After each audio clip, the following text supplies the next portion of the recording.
Muy bien, hermanos, el mensaje que le he traído en esta mañana es algo de lo que he venido hablando en los devocionales nuestros de ministerio, de alabanza.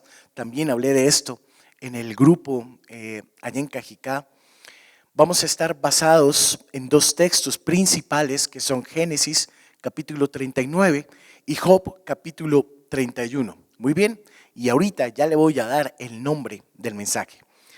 Mire que hace algunos años, estoy hablándole de la época de muchos de nuestros papás y de muchos de nuestros abuelos, incluso tatarabuelos, los contratos de trabajo se firmaban con la palabra. Tú hacías un contrato con alguien y tu palabra era suficiente. La palabra estrechón de manos, y eso equivalía a que fueras a la notaría a ponerle sellos, firmas y todas las cosas, muy bien.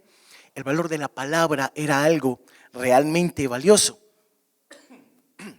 Algunas veces cuando los negocios y las cosas eran muy grandes, se incluían testigos para corroborar el compromiso entre las diversas partes a fin de que fuera difícil faltar a la verdad. Entonces, si alguien por casualidad faltaba a su palabra, había un testigo que le decía: hey, yo estuve ahí cuando tú dijiste eso, te comprometiste a eso, tienes que cumplir. Y la ley lo hacía cumplir solo por el poder de la palabra. Muy bien, cuando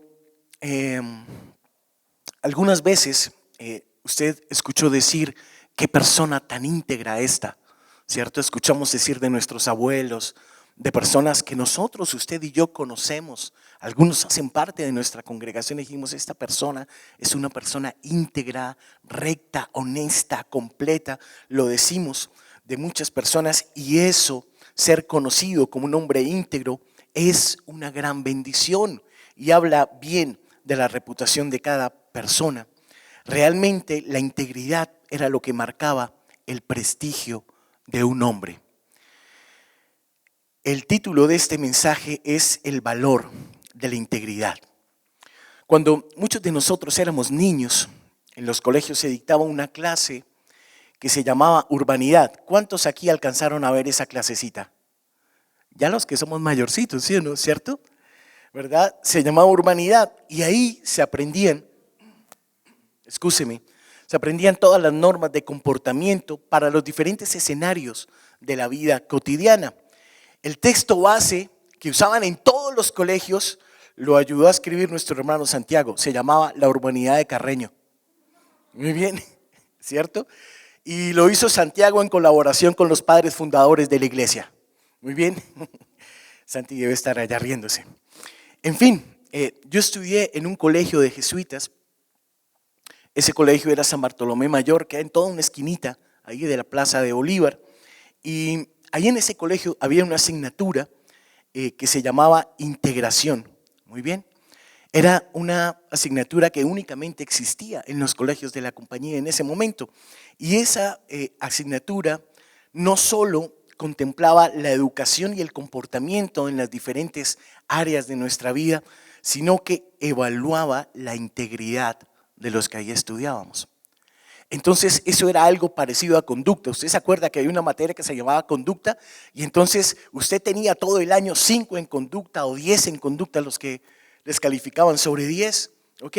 Y cuando te bajaban la conducta significa que tú eras caspa, contra caspa. No me pregunte por mi conducta, hermano. Muy bien. Pero a nosotros, cuando nos bajaban de integridad, en mi colegio la integridad era sobre 10 puntos, y cuando nos bajaban siempre llamaban a los papás a decir: hey, tu hijo está haciendo esto, está faltando a la integridad en esto, ¿verdad?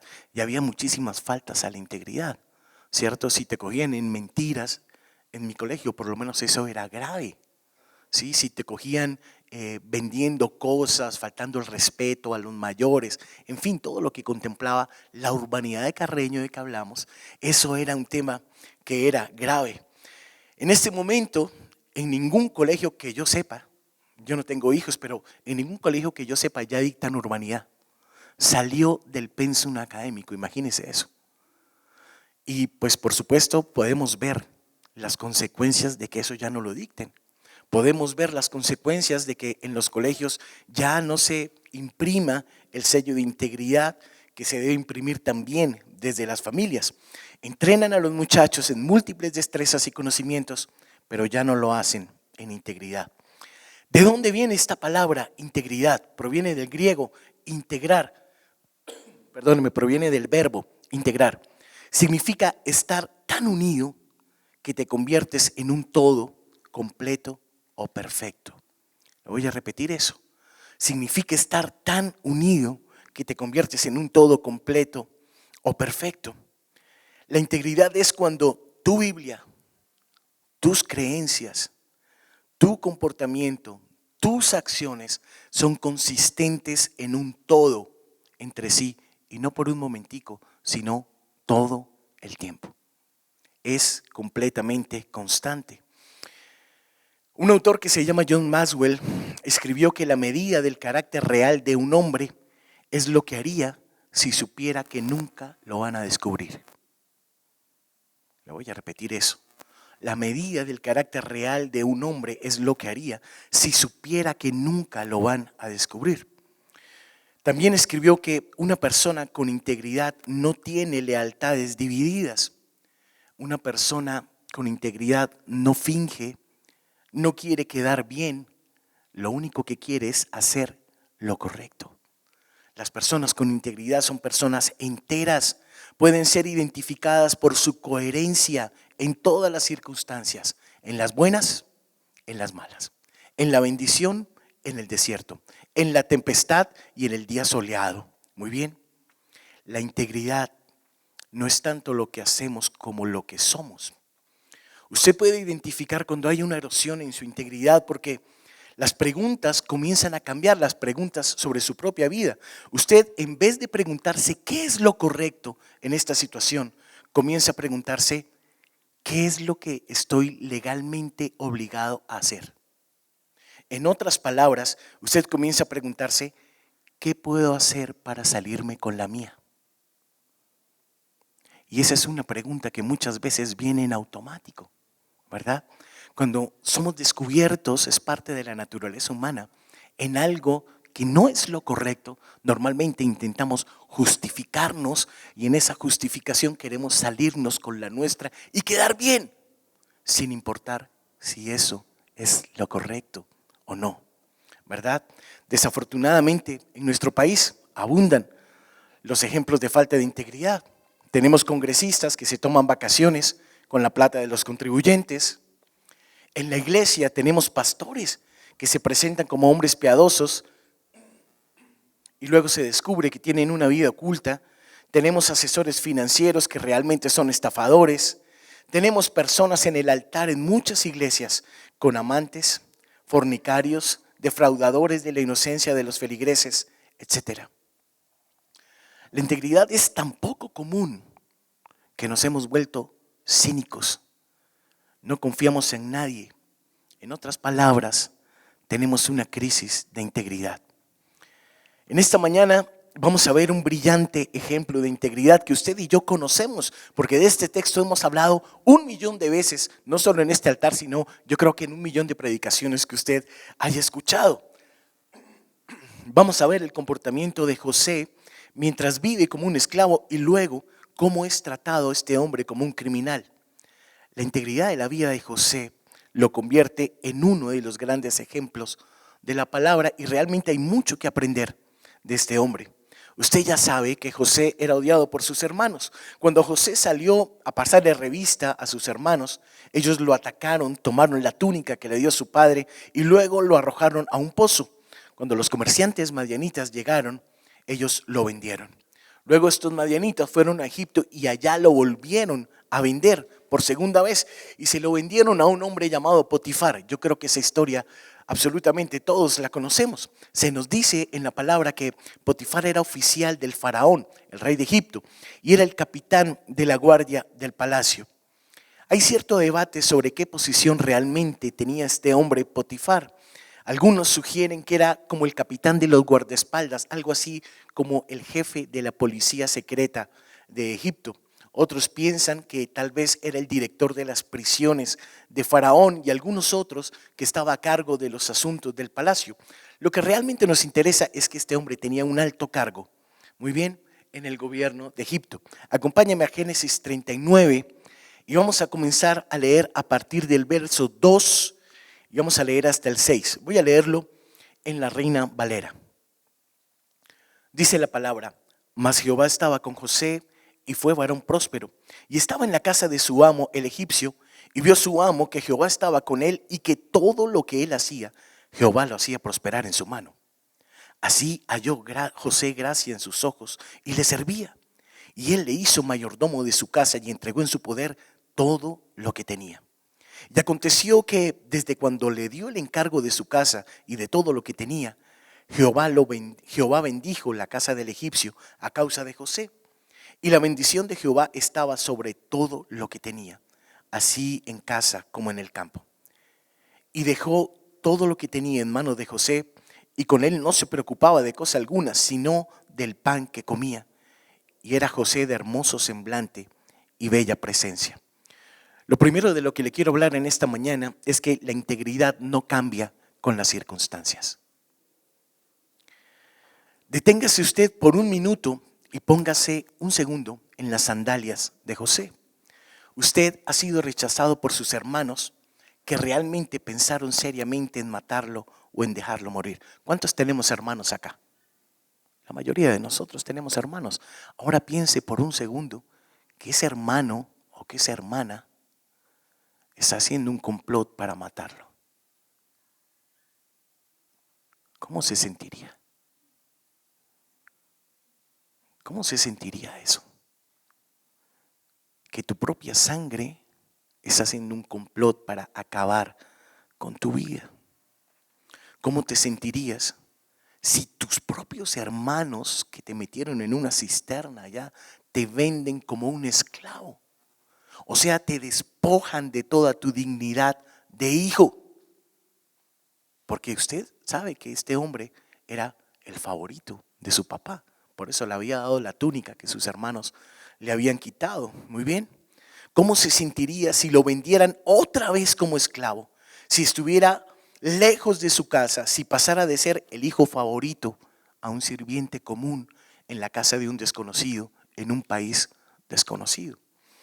Cuando veníamos para acá esta mañana, paré un segundito en un centro comercial pequeñito que hay ahí junto a la casa y vi algunas personas en el andén ahí, personas del hermano país de Venezuela, y ellos salen muchas veces en la mañana gritando por los apartamentos, pidiendo comida, pidiendo algo que les regalen porque tienen sed de las caminatas, pidiendo lo que se les pueda dar. Y yo me imaginaba a José en ese país en el que no hablaba el idioma era completamente diferente, donde no conocía absolutamente a nadie, donde podía ver a todos como un potencial enemigo. Muy bien.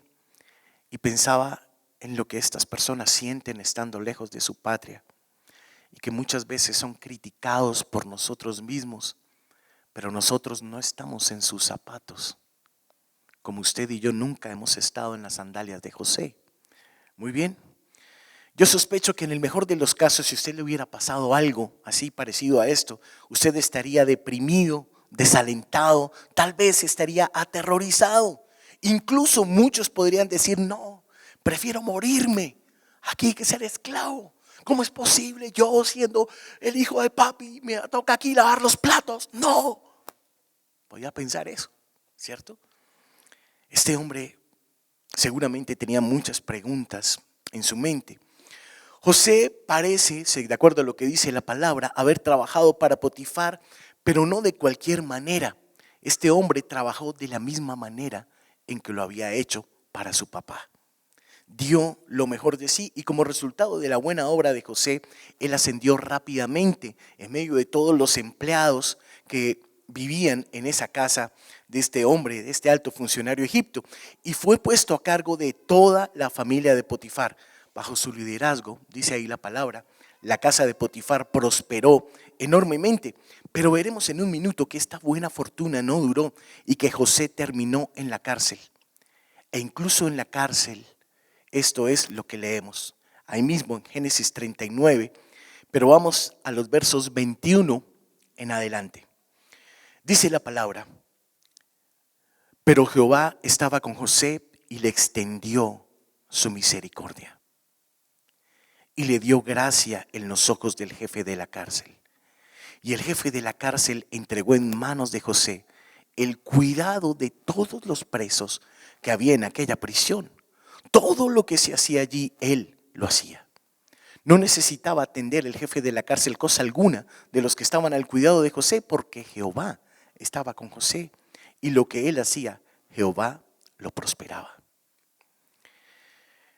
Quiero llamar su atención sobre dos cosas. Dese cuenta que en la casa de Potifar, la palabra de Dios dice que este hombre era tan diligente que allí lo pusieron a cargo. Y llegó a la cárcel, a un lugar al que ninguno de nosotros quisiera ir. Y este hombre, ¿cómo lo pusieron? A cargo también.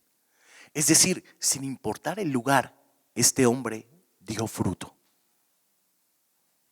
Sin importar el lugar, en el lugar más inhóspito, en el peor lugar de todos, rodeado de la peor gente, este hombre dio fruto.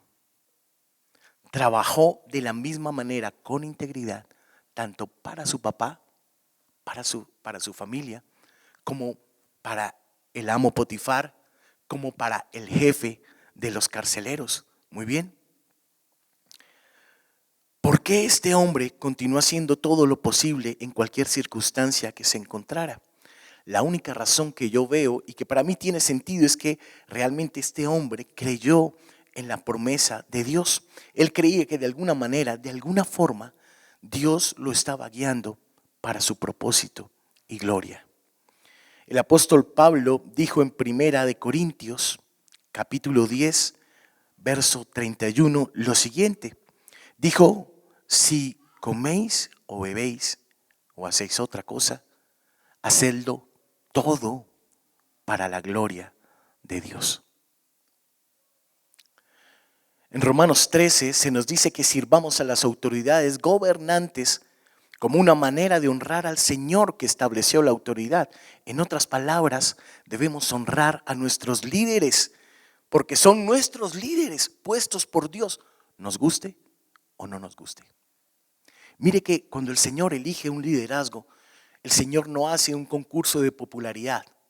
No hay una encuesta que te manden por Google y decir, vote por tal. No, no es una democracia. El Señor elige los líderes que va a usar para formar nuestro carácter, para exhortarnos cuando tiene que exhortarnos, para animarnos cuando tiene que animarnos, para guiarnos cuando nuestra visión está nublada. Son líderes elegidos por el Señor y no siempre te van a gustar. Porque a ninguno nos gusta que nos exhorten, a ninguno nos gusta que nos hablen con verdad. Nos sentimos irrespetados. Si el pastor te llama a la oficina y te dice, mira, es que me he dado cuenta que tú andas en esto, probablemente te digas, no, ¿qué le pasa, pastor? No es así. ¿Usted quién cree que soy yo? ¿Con quién cree que está hablando? ¿Verdad? Somos tan soberbios que resistimos a las autoridades puestas con Dios. Y usted sabe lo que dice ahí la palabra también en Romanos 13, que ¿qué pasa al que se resiste a la autoridad? Le viene varilla, hermano. Le viene disciplina. No le vienen cosas buenas. Muy bien. Y mire esto, José no tenía el Nuevo Testamento, pero sí parecía entender este principio.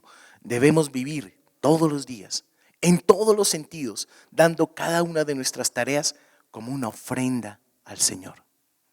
Una persona íntegra no cambia la forma en que hace las cosas dependiendo de quién está cerca. Una persona íntegra hace lo que tiene que hacer bien, con excelencia. ¿Lo estén viendo o no lo estén viendo? Por eso, Dios en todos los lugares a donde fue José, lo puso siempre por cabeza, porque vio la integridad en él. Ahora yo le pregunto, ¿cuántos en su trabajo, aquí hay muchos de ustedes, gracias al Señor, tenemos trabajo, ¿verdad? Pero ¿cuántos tienen que estarlos puyando, hermano? Hermano, haga esto.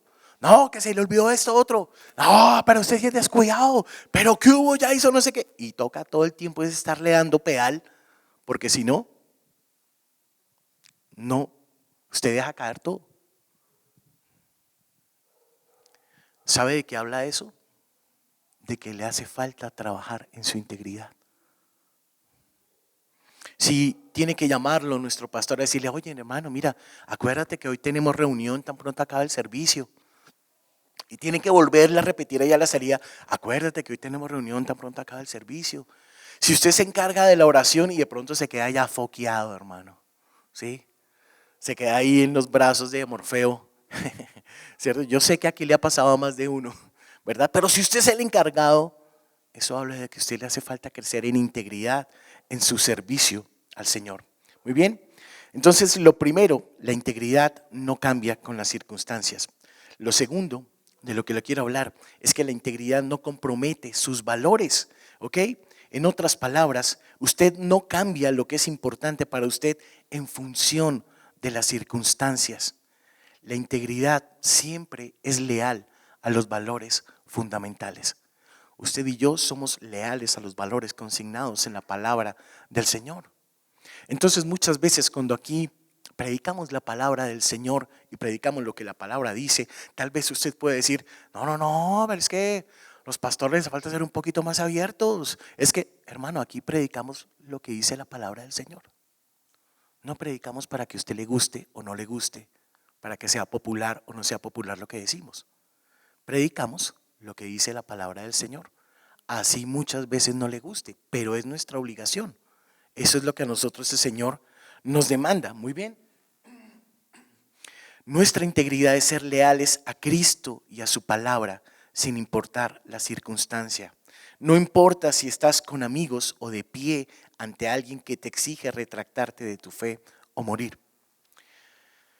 Hace unos años, cuando aún estábamos en la iglesia de Pasadena, el Paz Gustavo hizo una predicación sobre lo que sufren los misioneros alrededor del mundo. Y recuerdo muchísimo, como si fuera ayer, el video. Él colocó un video y en ese video cristianos misioneros en el Medio Oriente caminaban sobre carbones encendidos, los lapidaban, les pegaban, los humillaban hasta matarlos. Y esos hombres y mujeres mantuvieron su integridad y no negaron a Cristo. Si hubiera sido alguno de nosotros esos que están ahí que van a meter al carbón, tal vez antes de que entre el carbón diga, no, usted diría, no, tranquilo, pero cójala suave, yo estaba molestando, hermano, no, ¿qué es lo que necesita que diga? Porque ante el sufrimiento, hermano, una cosa es ser valiente cuando usted no está frente al sufrimiento y otra muy distinta, ser valiente cuando usted está cara a cara con la muerte y tener la integridad de no negar al Señor Jesús. Muy bien. Vemos esto reflejado en los versos 8 al 12, ahí de Génesis 39. Voy a leerle desde el 7. Dice, aconteció después de esto que la mujer de su amo puso los ojos en José y dijo, duerme conmigo. Y él no quiso. Y dijo a la mujer de su amo, he aquí que mi señor no se preocupa conmigo de lo que hay en su casa y ha puesto en mi mano todo lo que tiene. No hay otro mayor que yo en esta casa y ninguna cosa me ha reservado sino a ti por cuanto eres su mujer. ¿Cómo pues haría yo este grande mal? ¿Cómo pecaría contra Dios? Hablando ella a José cada día y no escuchándola a él para acostarse al lado de ella, para estar con ella. Aconteció que entró él un día en casa para hacer su oficio y no había nadie de los de la casa allí. Y ella lo asió por su ropa, diciendo, duerme conmigo. Entonces él dejó su ropa en manos de ella y huyó y salió. La esposa de Potifar se sintió atraída por José. De hecho, se lanzó contra él. Y este hombre, dice ahí la palabra, que estaba totalmente solo. Presumiblemente, como era un esclavo, presumiblemente, posiblemente no había estado con ninguna compañía femenina durante muchísimo tiempo, ¿verdad? Y que una mujer se tire contra usted, hermano, puede ser algo realmente tentador. La señora Potifar incluso arregló que la casa estuviera vacía. Y ese es el tipo de cosas que han atrapado a muchas personas a lo largo del tiempo. La creencia de que podemos salirnos con la nuestra y que nadie se va a dar cuenta. Y usted y yo sabemos que tenemos un Dios que lo ve todo. Usted y yo podemos engañar a los hombres por un corto periodo de tiempo. Pero cuando usted es un siervo de Dios y usted no cambia su caminar y usted no muestra arrepentimiento por las cosas que está haciendo, posiblemente Dios tenga que sacar eso a la luz por amor a usted, para corregirlo y para que no se pierda. Muy bien. Entonces, no importaba si José podía o no salirse con la suya. Lo que importaba era el hecho de que Dios siempre está presente. Dios siempre sabrá lo que estamos haciendo. Y ese era el principio rector en la vida de José. Este hombre tenía algunos principios fundamentales. Hacer lo que Dios dice que es correcto. Cometer adulterio nunca es correcto. Ser leal a aquellos que tenían autoridad sobre él. Potifar había sido una especie de mentor para José. Fue el primero en promoverlo y él no le iba a pagar la bondad que había tenido su jefe cometiendo adulterio con su esposa. Era un hombre leal. Y lo último es que es mejor ser fiel y meterse en problemas que ser infiel al Señor. Voy a repetir eso. Es mejor ser fiel y meterse en problemas que ser infiel al Señor. No sé si usted recuerda, hay muchas personas en la Biblia que son aquí testimonio de integridad, pero yo le voy a traer dos casos que me vienen a memoria en este momento. Uno, Sadrac, Mesach y Abed-nego en el libro de Daniel, ¿verdad? Ellos les dijeron, si no se inclinan y adoran, entonces al horno de fuego, y ellos con toda integridad, sabiendo que su vida estaba en riesgo, posiblemente la vida de sus familias también, los que estaban con ellos, dijo, mira, ¿sabes qué? No me importa. Yo no me voy a inclinar delante de ti y sé que Dios me salvará. Y si Dios no me salva, no me voy a inclinar delante de ti. La vida de ellos estaba en riesgo y usted ya sabe lo que pasó. Entraron al horno y dice ahí la palabra que no estaban ellos 3, sino que había 4 allí, ¿verdad? Y que caminaban frescos de la pelota ahí en medio del horno, ¿verdad? El horno estaba tan caliente que cuando lo abrieron, 2 de los guardias cayeron muertos ahí de inmediato por el calor. Y ellos entraron y dice la palabra que cuando salieron no se les había quemado absolutamente nada. Dios los había guardado porque ¿sabe qué? Dios siempre honra al que camina con integridad. Dios siempre honra al que camina con integridad. Y mire lo siguiente, el otro ejemplo también está ahí en Daniel. Usted se acuerda que habían dicho que por una ley que había promulgado el rey y que no, supuestamente no había obedecido Daniel, Daniel tenía que ir al foso de los leones. ¿Recuerda eso? Este hombre no había fallado en nada, había sido recto, íntegro ante el Señor en todo. ¿Se acuerda que decían que no se podía adorar a más nadie? Y entonces este hombre abría las ventanas. Yo creo que la habitación de Daniel tenía vista panorámica, ¿no? Entonces abría esta ventana, abría la otra y comenzaba, ya voy a comenzar la oración. Y arrancaba a adorar a ese hombre, ¿verdad? Un hombre íntegro. Creía en el Rey de Reyes, creía en el Señor de Señores. Y decía, no le puedo fallar a mi Dios. No puedo dar ese mal testimonio delante de todos estos infieles. ¿Y sabe que usted y yo deberíamos pensar lo mismo en nuestros lugares de trabajo? Deberíamos pensar lo mismo con nuestros amigos y amigas, con nuestra familia. Porque posiblemente mucho de nuestra familia no ha llegado a los pies de Cristo por nuestra falta de integridad. Solo lo saben usted y el Señor. Más tarde, el rey Salomón codificó esos principios que yo le estoy hablando en un proverbio. Está en Proverbios 6, si ha traído su Biblia. Proverbios 6, los versos 32 al 35, dice de la siguiente manera. Ojo con esto, mas el que comete adulterio es falto de entendimiento. Le voy a repetir esto. Mas el que comete adulterio es falto de entendimiento. Corrompe su alma el que tal hace. Heridas y vergüenza hallará. Y su afrenta nunca será borrada. porque los celos son el furor del hombre y no perdonará en el día de la venganza. No aceptará ningún rescate ni querrá perdonar, aunque multipliques los dones. Las consecuencias del adulterio. Una vez más, José no se negó a la señora de Potifar porque conociera la ira de su jefe, porque este hombre era el jefe, porque tenía un cargo alto, porque sabía que lo podía mandar a matar. No, no fue por eso que José se negó. Él corrió, huyó de ese lugar porque respetaba el carácter y el juicio de Dios. Así es que cuando usted y yo nos quedamos jugando con la tentación, hermano, no estamos respetando ni el carácter ni el juicio de Dios. Estamos obrando sin temor de Dios. Y debemos tener mucho cuidado con esto.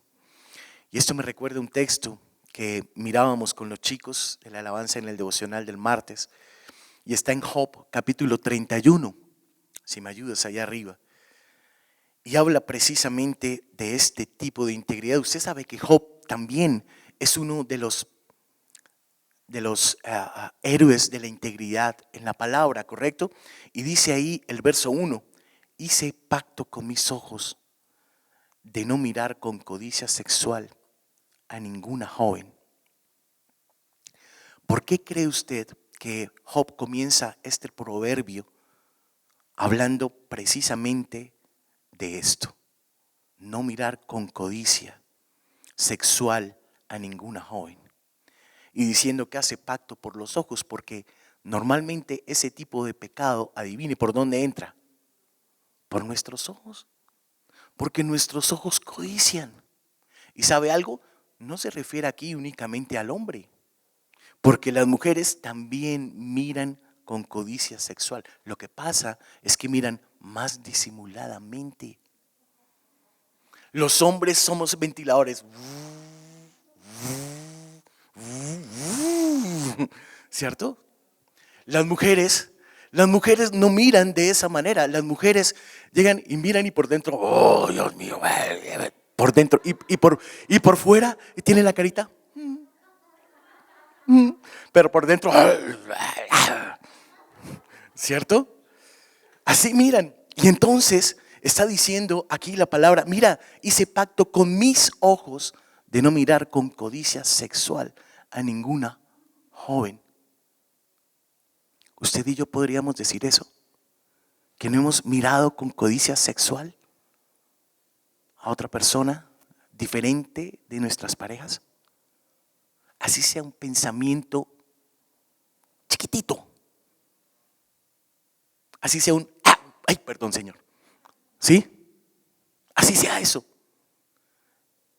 Job está diciendo acá, hice pacto con mis ojos de no fallarle al Señor de esa manera. Muy bien. Sigue diciendo el verso 2, pues ¿qué ha escogido para nosotros el Dios del cielo? ¿Cuál es nuestra herencia del Todopoderoso en las alturas? ¿No es calamidad para los malvados y desgracia para quienes hacen el mal? ¿No ve Dios todo lo que hago y cada paso que doy? ¿No lo ve Dios? Yo creo que tal vez este era el pensamiento en el corazón de José. ¿No ve Dios todo lo que hago? ¿No ve Dios todo lo que pienso? ¿No ve Dios todo lo que deseo? ¿No lo ve Dios? Dios lo ve. Y sigue diciendo el verso 5, ¿acaso he mentido o engañado a alguien? Estaba diciendo Job. Recuerde que en este pasaje Job estaba respondiendo al juicio que le habían hecho sus amigos. Usted se acuerda que en los capítulos anteriores los 3 amigos de Job habían estado señalándole y diciéndole que tal vez Dios había permitido eso porque como castigo, porque él había fallado en algún área de su vida. Y entonces Job estaba diciendo, no señores, he sido íntegro. Y entonces dice, he sido íntegro con mis ojos. ¿Cuántos aquí podíamos decir eso? ¿Cuántos? Y sigue diciendo el verso 6, y ojo con esto, dice que Dios me pese en la balanza de justicia porque sabe que soy íntegro. O sea, imagínate la integridad tan tesa de este hombre que ponía a Dios como su testigo. A Dios, o sea, no era que, no, pregúntele a mi papá, que usted sabe que el papá siempre le da helado a uno. Pregúntale a mi mamá, que usted sabe que la mamá nunca lo deja morir a uno. ¿Sí? No decía nada de eso, ¿cierto? Era pregúntele a Dios. O sea, no era cualquiera, era Dios. Le está diciendo que me pese Dios en balanza si yo he hecho esto, si yo he mentido, si yo he mirado con deseo a una mujer que no es la mía. Y sigue diciendo, mire esto, perdóneme. Dice el verso 7, si me he desviado de su camino, o si mi corazón ha codiciado lo que vieron mis ojos, o si soy culpable de cualquier otro pecado, entonces que otro coma las cosechas que he sembrado, que todo lo que planté sea desarraigado. Está diciendo, si mi corazón codició lo que vieron mis ojos, ¿cuántas veces hemos codiciado nosotros, hermanos? Voy a hablarle aquí con todo respeto a las damas, muy bien. Damas, a ustedes les encanta ir de compras. No conozco ni una sola que no le guste que diga compras, uy no, que chanda, no, voy a cuidar el bolsillo de mi esposito. No las conozco, ¿cierto? Ustedes van al centro comercial y entonces comienzan a pasear por ahí por el centro y de pronto ven a cuántas les gustan los bolsos aquí. ¿Bolsos? Levanta la manito. Muy bien. Y entonces comienza a ver los bolsos y dice, ay, y entonces si van con el papá, cogen de gancho al papá, papi, qué bolso tan lindo, ¿cierto? O llegan y lo cogen y si va la esposa con el esposo, ay, como hace mi esposa, no, ay, mi amor, esas botas son tan lindas, mira ese color, mira cómo se vende y entonces uno comienzan a trabajarla uno, ¿no? Toda la inteligencia femenina, comienza, ay, y uno comienza a pensar, oiga, sí, se le verían bonitas, ¿no? Están como bonitas. Y entonces uno se siente generoso y dice, no, mi amor, pues pregunta tranquila, ¿verdad? Usted está viendo esas botas y lo que usted está haciendo es codiciando algo que no necesita, pero que le gusta. Y es solo un ejemplo pequeñito para decirle que en nuestra vida codiciamos muchas cosas. Le decía yo en el grupo del jueves a los chicos que el día que nosotros nos entregaron el carro, creo que Francis, que está allá, me acompañó, entonces tomó la foto, ¿no? Entonces nosotros llegamos a ese carro, no voy a contar toda la historia porque es una historia larguita, pero llegamos a ese carro y realmente el carro que íbamos a comprar era otro carro que íbamos a comprar. Entonces en una camioneta y yo eso primero embaracé a mi esposa del sueño de la camioneta y la llevé allá para que se subiera y dijera, wow. Y yo por dentro, así como la misma psicología que ustedes usan con las botas, la usé yo con el carro. Entonces, mi amor, ¿cómo te ves de linda? Y te luce ese carro, qué bien. Bueno, pero el Señor nos dio la prudencia de comprar el carro que tenemos, que lo amamos y nos encanta. Muy bien. El caso es que me entregaron el carro, hermano, y recuerdo que eso fue un miércoles. Estaba lloviendo y yo venía ya en camino aquí para el servicio nuestro a las 6 de la tarde. Yo venía todo crecido en mi carro. Estoy estrenando. Y eso que estaba lloviendo, hermano. Nada peor que usted estrenando carro y que llueva, hermano, y que pase un camión y le embarre el carro nuevito recién sacado del concesionario, ¿verdad? ¡Oh! Y entonces yo acá feliz cuando de pronto se pararon a este lado y a este lado la camioneta que yo quería comprar. Y en ese momento llegué y me quedé mirando así. Ay, tan chévere esa camioneta, padre.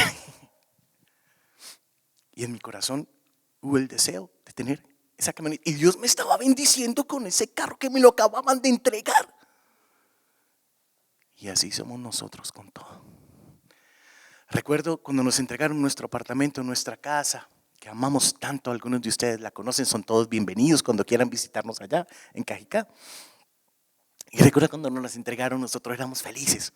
Recuerdo que yo abrí la ventana del estudio mío, recliné la silla y el cielo estaba totalmente estrellado y decía, wow, qué rico apartamento, Señor, no sé qué tan. Y entonces como a los 2 meses, después de subir muchos mercados, subir pianos, subir instrumentos, y todo decía, ay Señor, qué rico sería un apartamento con ascensor. No te estoy queriendo decir nada, ¿no? Yo estoy agradecido, pero pues qué bueno sería un apartamento. Y entonces a nosotros nos gusta salir con mi esposa y mirar proyectos, nos gusta. Y entonces salíamos, y entonces el primer proyecto que fuimos, mi esposa, no mi amor, Este es mi sueño. Ya el sueño no era lo que Dios nos acababa de entregar y con lo que nos acababa de bendecir. ¿Y sabe algo? Así somos los seres humanos. Nunca estamos contentos. A eso se refiere este verso 7. Si me he desviado de su camino, si mi corazón ha codiciado lo que vieron mis ojos, si soy culpable de otro pecado, que otros coman lo que he sembrado. Y para volver al texto original en Génesis, voy a leerle este último pasaje en Job 31 a partir del verso 9. Dice: si mi corazón ha sido seducido por una mujer, si he codiciado a la mujer de mi prójimo o de mi prójima, al hombre de mi prójima, entonces que mi esposa sirva a otro hombre y que otros hombres se acuesten con ella. O sea, este hombre estaba tan absolutamente seguro de que no le había fallado a Dios. Yo creo que a los que somos hombres acá, el solo pensar en la idea de que nuestra esposa pueda estar con otro hombre eso es inconcebible. Y él está diciendo aquí: si yo hice eso, si yo obré de esa manera, entonces que otros hombres se acuesten con mi esposa. O sea, este hombre, wow, o sea, tremendo. Y sigue diciendo, verso 11, ojo con esto: pues la codicia sexual es un pecado vergonzoso, un delito que debería ser castigado.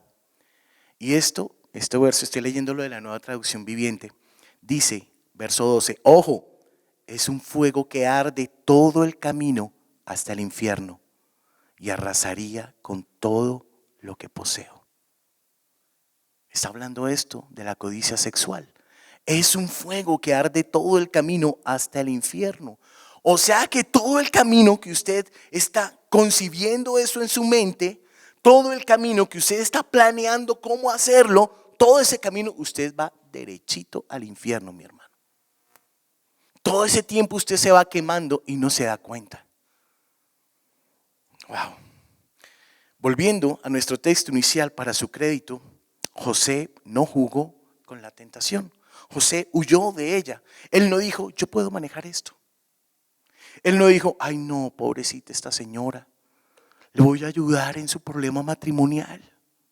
Pobrecita, no, él no dijo nada de eso. Él corrió. Y la mejor manera siempre de lidiar con la tentación es hacerlo con decisión. ¿Sabe por qué? Porque cuando usted baila con la tentación, cuando usted le da la oportunidad a la tentación de hacer un argumento aquí en su mente, usted está entrando a las arenas movedizas del diablo.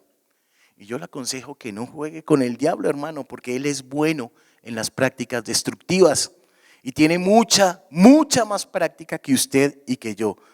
Muy bien, el mejor curso en medio de la tentación es alejarse de esa situación.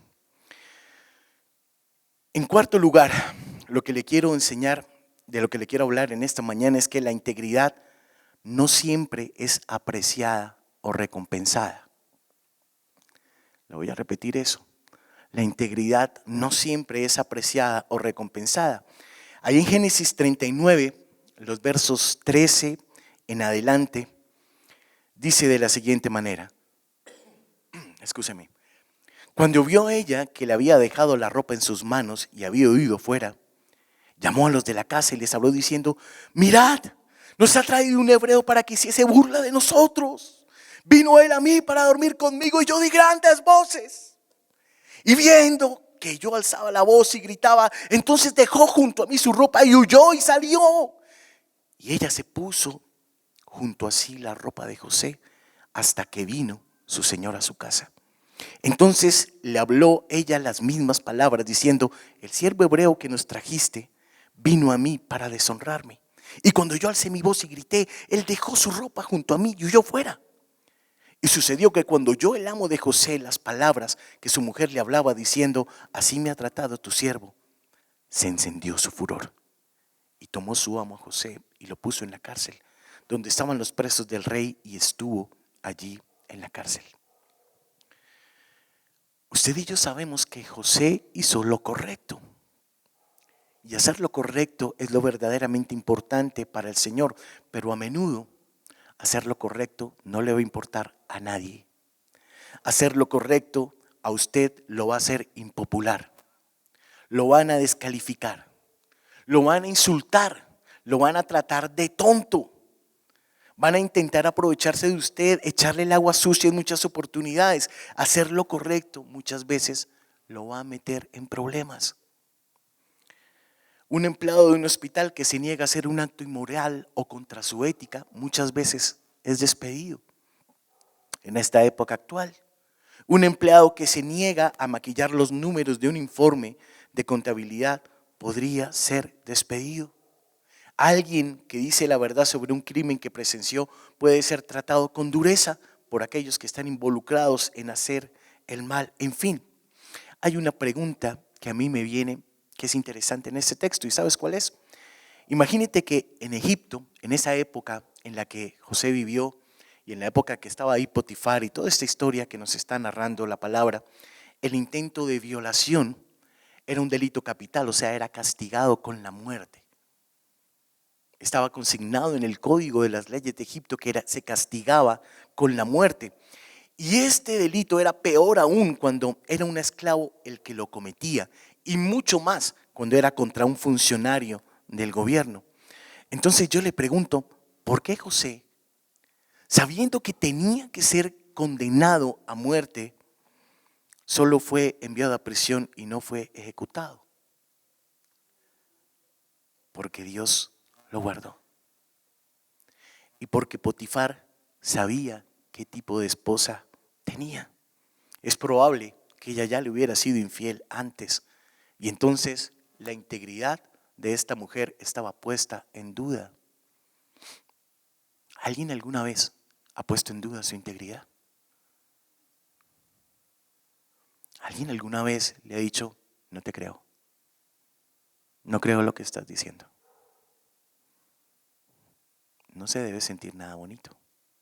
Pero ella era la esposa de Potifar. Y realmente su integridad le importaba un bledo. Lo que le importaba era satisfacer su ego de mujer herida y rechazada y que condenaran a muerte al esclavo hebreo. Pero ella no sabía que tenía un Dios que lo estaba cuidando. Como usted y yo tenemos un Dios que nos cuida mientras andamos en integridad delante del Señor. Amén.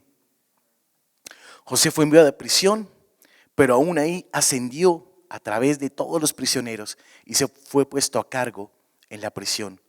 Su integridad, le repito, le permitió dar frutos aún en la cárcel. En lugar de lamentarse, en lugar de deprimirse, en lugar de quejarse, ojo con esto, en lugar de defenderse, sirvió al Señor en ese lugar a donde lo mandaron y allí fructificó. Cuando hablamos de la bendición del Señor, todos nos imaginamos que Dios está en la obligación de llevarnos al curubito. Y créame, hermano, que Dios no tiene ninguna obligación. Créame que Dios va a trabajar con nuestro ego. Y algunas veces nos va a mandar a la mazmorra más oscura y allí también tendremos que servirle. Y allí también tendremos que fructificar. Porque ahí Dios también estará trabajando con nosotros. Amén. Quinto, la integridad es una bendición de Dios. Regáleme 5 minutos, ya estoy aquí en la recta final del mensaje. Seguimos leyendo acerca de la bendición de José. Sin embargo, José no tenía familia, era un esclavo y ahora era un preso. Entonces, si yo le digo que José no tenía familia, era un esclavo y además de eso era un preso, ¿cómo yo puedo decir entonces que este hombre era un hombre bendecido? ¿Sabe por qué? Nuestro Paz en una prédica hace solo, creo que del mes pasado tal vez, decía que las personas confunden al bendecido con aquel que tiene riqueza material y no hay nada más alejado de la verdad. La verdadera bendición es estar contento en tu fidelidad al Señor independientemente de las circunstancias. José fue bendecido todo el tiempo. Fue bendecido porque los mercaderes que lo compraron no lo mataron. Dios usó a esos mercaderes para llevarlo a un sitio en donde él podía dar fruto, que era allá donde Potifar, ¿verdad? Aún así, en medio de la tremenda injusticia allá en la cárcel, el jefe de la cárcel también lo puso en honra. Este hombre era bendecido. Muy bien. Usted y yo debemos recordar que estamos peleando una batalla espiritual. Muy bien. Para resistir a las tentaciones debemos recurrir a la fuerza del Espíritu Santo, a la comunión con el Espíritu Santo de Dios, porque nuestra fuerza y nuestra carne es débil, hermano. Y cada vez que usted se siente fuerte, hermano, tenga miedo, porque ahí es cuando más débil es. Mire esto, la Gran Muralla China fue construida para defenderse de los bárbaros del norte. Esta era una pared enorme que creían que era tan alta que nunca se podría escalar sobre ella y tan gruesa que no se podía derribar. Si usted ha mirado las fotos del satélite, la Gran Muralla China se ve desde las fotos del satélite, la estructura, que es una estructura gigantesca que se extiende más de 1000 kilómetros. Más de 1000 kilómetros. Pero ¿sabe algo? China fue invadida 3 veces. Y el enemigo no trepó por encima del muro ni lo derribó. En lugar de eso, sobornaron a un portero y caminaron a través de las puertas. El pueblo chino construyó un gran muro, pero no infundió integridad en aquellos que custodiaban el muro. ¿Cuál de estos actores es usted? ¿El que soborna? ¿El que se deja sobornar? ¿O el que mantiene su integridad en medio de la batalla? Quizás estamos viviendo en un momento en el que estamos haciendo casi lo mismo.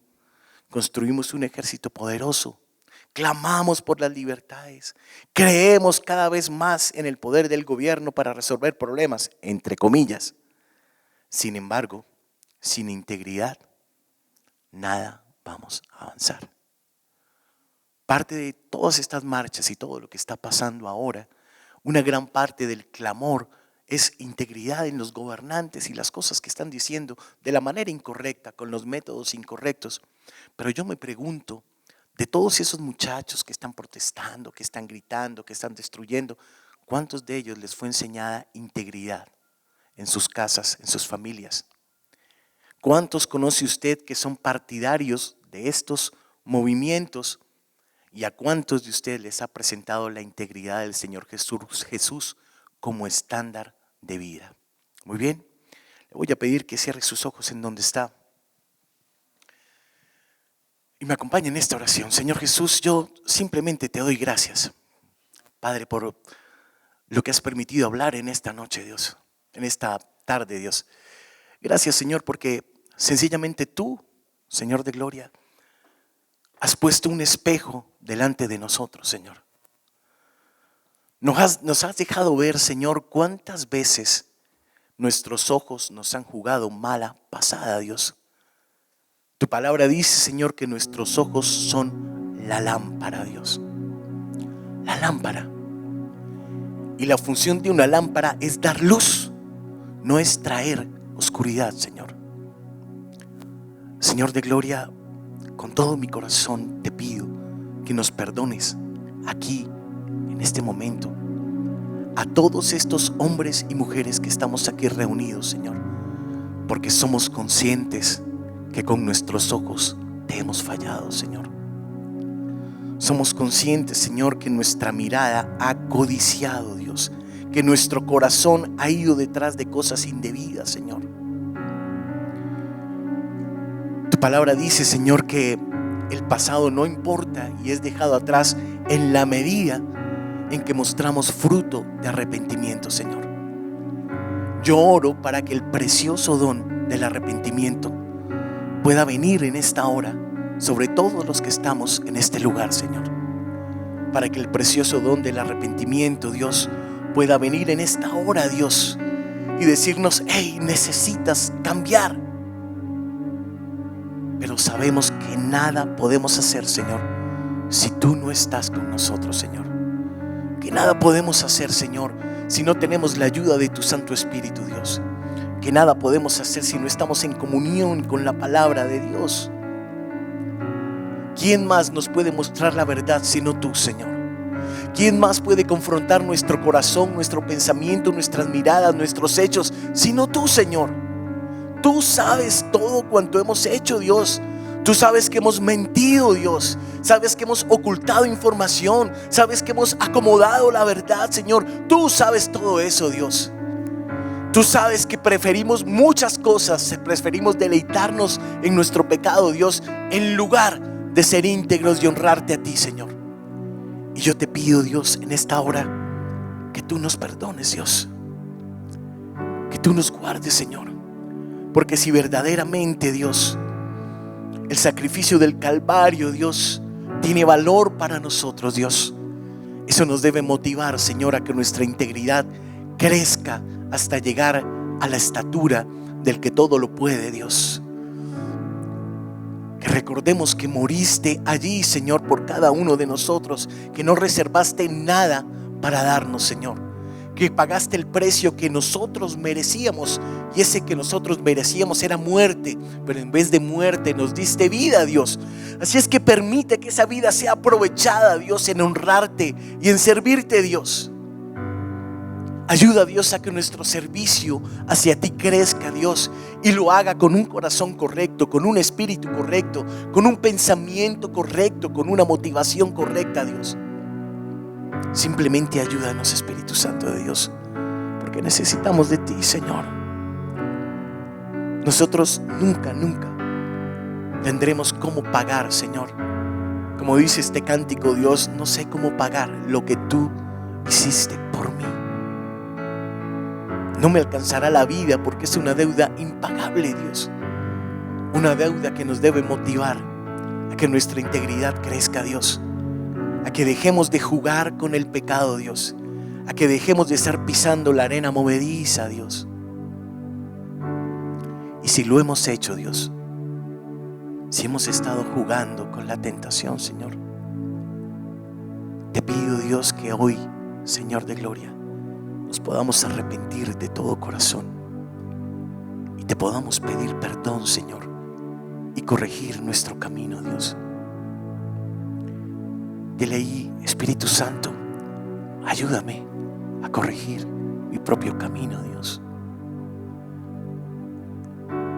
Transforma mi pensamiento, transforma mi mente, Dios. Transforma mi mirada, Dios. Pon en mí una mirada santa hacia mis hermanos y hermanas, Señor. Déjanos entender que todo lo que hacemos, todo se trata de glorificarte a ti, Señor. Y muchos de nuestros pensamientos, nuestras palabras, nuestros hechos no te glorifican a ti, Señor. No hablan del Dios al que servimos, Señor. Deja, Señor, que así como te dijo Job, te podamos poner a ti como testigo de este día en el que tomamos la decisión de cambiar y de vivir en integridad como a ti te agrada. Por eso necesitamos ser llenos de tu Espíritu, Dios. Necesitamos ser llenos de tu poder, Señor. Ven, Espíritu de Dios, lléname de tu unción, sana mi corazón. Lléname de tu unción, ven, Espíritu de Dios. Lléname de tu unción, sana mi corazón. Lléname. Dígale, Santo Cordero, iglesia. Santo Cordero, Dios de los cielos, te quiero adorar, te quiero exaltar. El universo, el mundo entero te tiene que adorar, te tiene que exaltar. Santo Cordero, Dios de los cielos, te quiero adorar, te quiero exaltar. El universo,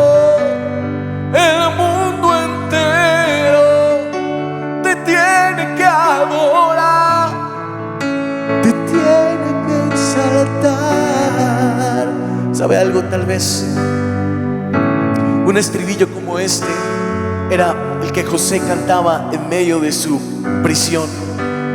Tal vez un estribillo como este era el que José cantaba en medio de aquella cisterna cuando lo abandonaron sus hermanos. Tal vez un estribillo como esta era el que José cantaba en medio de la soledad, cuando ya no podía ver a sus hermanos, no podía ver a su familia.